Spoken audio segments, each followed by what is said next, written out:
తాకట్లో ఉన్న బంగారాన్ని విడిపించి ఆ రోజున మార్కెట్ ధర కట్టి మిగిలిన డబ్బును మీకు అందిస్తుంది కొమ్మూరి గోల్డ్. అమృతం సీరియల్ మీరు శివాజీ రాజా గారి తర్వాత మధ్యలో వేరే యాక్టర్ చేశారు. తర్వాత మీరు నరేష్ గారు చేశారు. తర్వాత మీరు థర్డ్ యాక్టర్.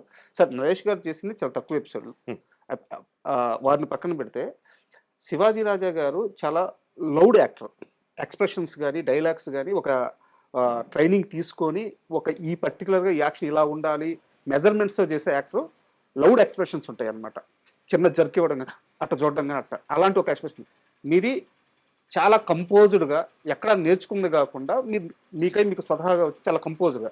బట్ ఒకే సీరియల్లో ఆయన అంతే ఇంపాక్ట్ ఇవ్వగలిగారు, మీరు అద్భుతమైన ఇంపాక్ట్ ఇవ్వగలిగారు, ఎవరూ తగ్గలేదన్నమాట. సో ఆ క్యారెక్టర్ని ఎలా బ్యాలెన్స్ చేయగలిగారు అంటే నేను అడిగేది అర్థమవుతుందా? నేను కరెక్ట్గానే అడగలుగుతున్నాను లేదు? చాలా బాగా అర్థమైంది.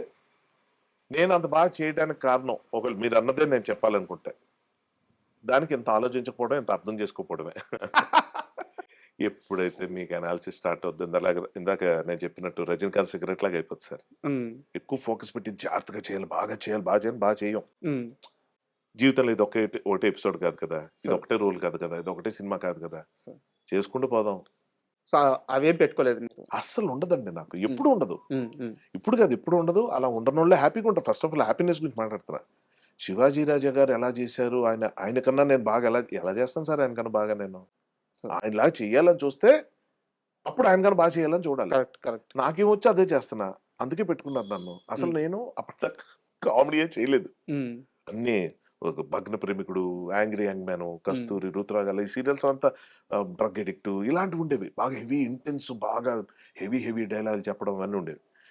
కామెడీ ఒక్కసారి సడన్ గా ఫాట్ మన అమృతంలోకి వచ్చేసరికి అది గంగరాజు గారికి ఉన్న కాన్ఫిడెన్స్ ఏంటి, ఏలేటి చంద్రశేఖర్కి ఉన్న కాన్ఫిడెన్స్ ఏంటి, అసలు ఎక్కడి నుంచి మొదలైంది, ఎలా వచ్చింది అని నాకు నిజంగా తెలియదు. నా హెయిర్ స్టైల్ అప్పటిదాకా చూడండి, ముందు మీరు ఎప్పుడైనా యూట్యూబ్లో అట్లా చూస్తే నా హెయిర్ స్టైల్ డిఫరెంట్గా మొత్తం విపరీతంగా మార్చేసాం. మీసం వెరైటీగా పెట్టి క్యారికేచర్ వేస్తే ఇది అమృతం, ఆ కళ్ళద్దాలు, ఈ పెన్సిల్ కటింగ్ మీసం, ఈ రెండు పెడితే క్యారికేచర్ వేస్తే ఇది అమృతం అని చెప్పేసి ఒక లుక్ తీసుకొచ్చారు.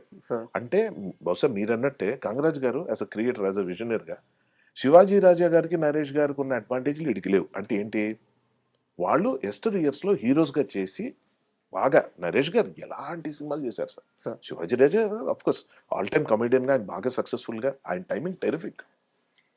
సో మీరన్నదే వాళ్ళంత ట్రైన్డ్ గా, అంత దీనిగా ఉండి, వాళ్ళంత ఎక్స్పర్ట్లు అయిన వాళ్ళ ముందు చూడగానే వాళ్ళు నవ్వు తెప్పించగలిగే యాక్టర్స్ ముందు నన్ను చూస్తే ఏమీ అనిపించదే, కానీ వీళ్ళు ఏదో ఉంది అది బయటికి తీసుకొద్దాం అనుకుని లుక్ కొంచెం మారుద్దాం. ఆడియన్స్ ఇప్పటిదాకా ఇలా చూసారు, ఇలా చేద్దాం అనేటప్పటికి అప్పటిదాకా గుబురుగొన్న మీసాలంతా కట్ చేసి నాకు మొహం నేనే చూసుకుని సిగ్గుపడేది ఏంటి ఇలా ఉంటాను బాబోయ్. So it all started like that. మనదేముండదు సార్, సమిష్టి కృషి, అందరు కలిపి చేస్తే యాక్టర్ పేరు వస్తుంది. ఇప్పుడు జరుగుతుంది, ఇప్పుడు అదే జరుగుతుంది.